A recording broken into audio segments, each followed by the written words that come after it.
Estamos tan acostumbrados a la imposición de sanciones, embargos y bloqueos económicos por parte de unas naciones, unas más que otras, sobre las demás, que pareciera que esos mecanismos de presión y chantaje acompañan a la geopolítica desde siempre. Sin embargo, esta clase de castigos económicos y comerciales en sus diferentes variantes son relativamente recientes y, aunque Estados Unidos sea el país que más las ha popularizado, no fue allí donde se inventaron. Y no solo eso, aunque hoy es difícil de creer, lo cierto es que Washington sufrió en sus propias carnes ese tipo de medidas antes de comenzar a aplicarlas.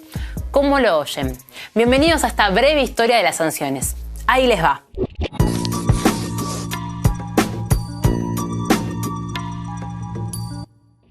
Aunque uno podría pensar que las sanciones son más viejas que el hambre, o por lo menos tan viejas como el dinero, lo cierto es que, si nos atenemos a su definición más estricta, la de mecanismo de presión económica o comercial para corregir el comportamiento de otro gobierno o país, veremos que son mucho más recientes. Los asedios de fortalezas, que sí son, nunca mejor dicho, tan viejos como el hambre, podrían verse como una forma algo primitiva de sancionar, en el sentido de que impedían el trasiego de alimentos, bienes y demás.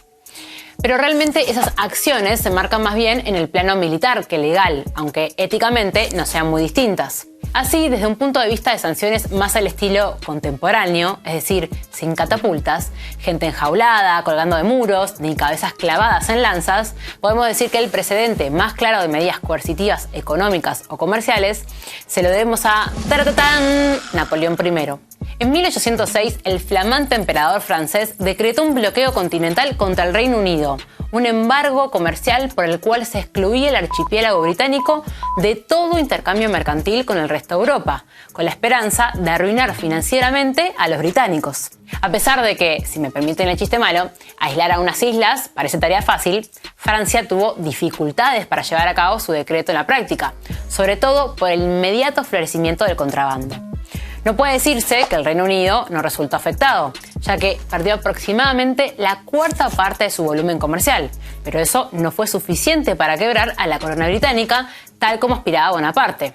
Es más, ante las sanciones francesas, Londres decidió incrementar sus relaciones comerciales con la India y China, territorios que de una u otra forma controlaban por aquellos años. Y lo lograron, compensando con creces sus pérdidas comerciales con la Europa continental.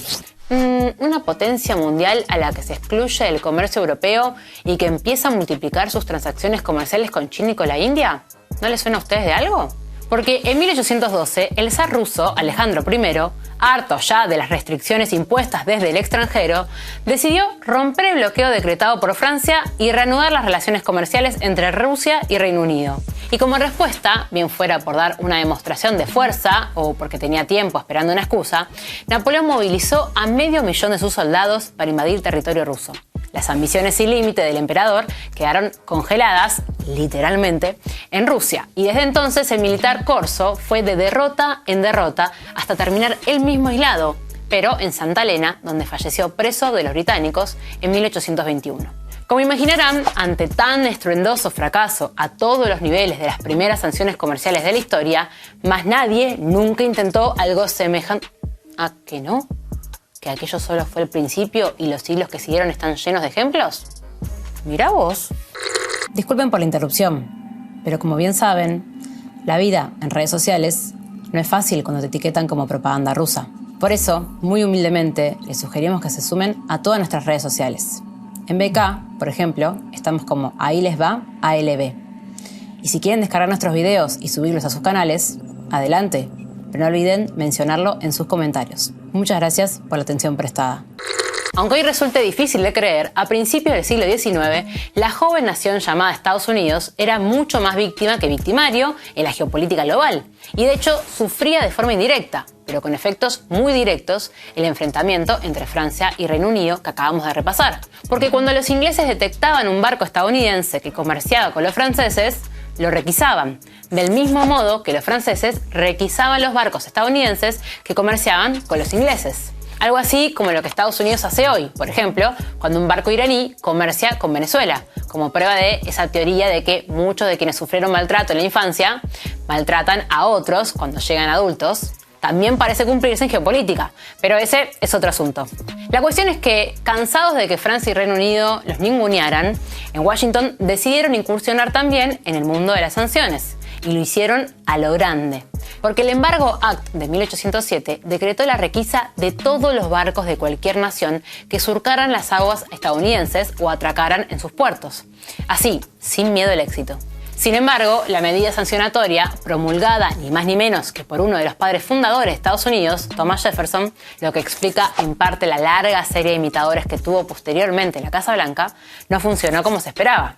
Por aquel entonces, la nación no tenía suficiente poder como para hacer cumplir la ley, que además fue redactada apresuradamente, dejando vacíos legales para todos los gustos. Encima, sobre el papel era una cosa, pero sobre el agua otra completamente distinta, porque los marinos mercantes la ignoraron en gran medida. En tierra firme, la cosa no fue mucho mejor.